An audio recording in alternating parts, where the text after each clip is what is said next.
India wants to be the pharmacy of the world. Not the cheapest, but a leader in innovation and quality, right? Kante sir, again to you. Where's the gap on how India sees itself and how global partners actually see it? You touched upon certain elements, but what are the major gaps that you see from a perception perspective? See, we are walking on the path to become a global leader. There is no doubt about it. But if people have a tendency, or it's a fact also, people compare ourselves with China. And the first thing which comes is that in a very average estimate, they are 100 years ahead of us. Okay? And there is nothing wrong. I have been to that place, Aadhi Jindagi wahan kad gayi hogi. So no problem. But you say, like he has said, it is not only free land will be, other government people will say, why are you going there? Why don't you come over here? What are you talking about?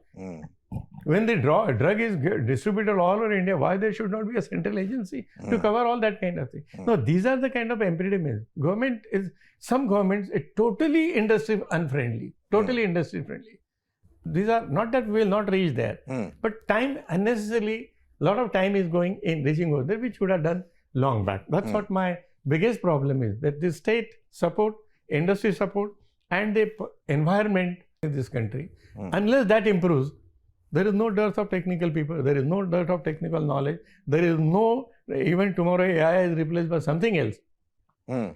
Nothing great is going to happen, we will face all that. Unless the thinking of the policy owners and policy makers change, the path to that number one position is very difficult, if not impossible. Singh sir,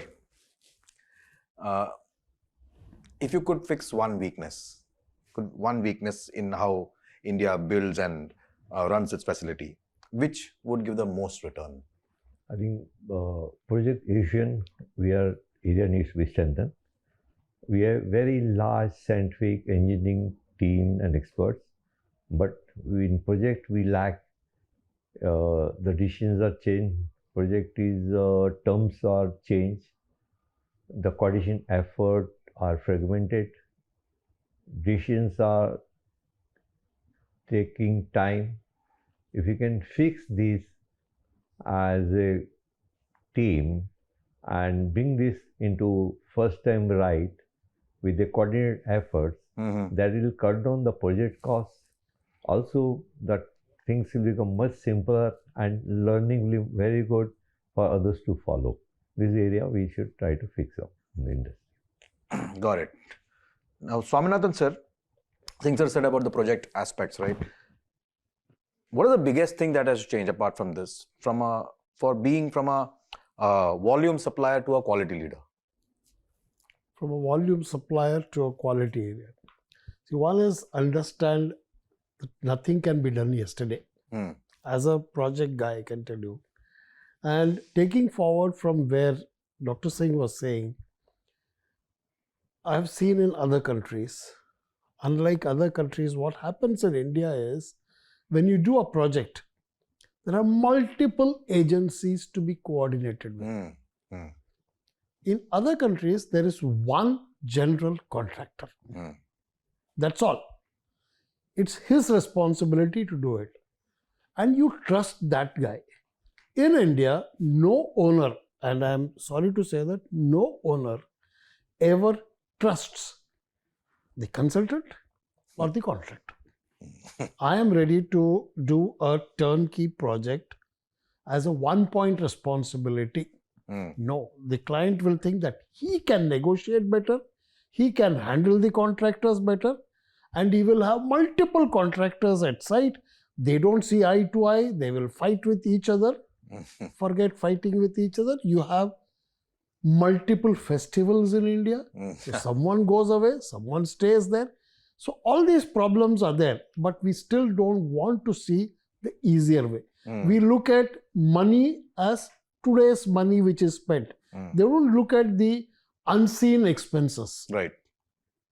Those things have to be understood, and you have to understand, then the projects can be done faster. And you have to have trust in the consultant, give your user requirement specification once and stand by that. Today in India, you have a project, the owner conceives a project, The people who are going to run the project will be recruited somewhere end of the project. And by the time they are recruited, they have their own whims and fancies. Right. Everything is changed and there's a delay in the project. So the whole methodology of executing a project has to undergo a fundamental change. No more jugards, no more shortcuts. All these people will agree. Simple, believe in QBD, quality by design. Right? Day one, spend time in the concept, freeze the concept, sign off, give it to one contractor, do it. Give him the broad outline and the fees, let them do it. That should be the way a project has to be done. Then we can be successful any part of the country. The second aspect is the regulatory, the policy. Decisions have to be same across the country. If you can have a huge pharma park in Telangana, why not in Maharashtra? The whole mindset has to be one. Right. We may talk of one India, one of this, one that. But when it comes to a project, when it comes to attracting investment, each state believes in its own. We are not literally one country. We are behaving like multiple countries. That should stop.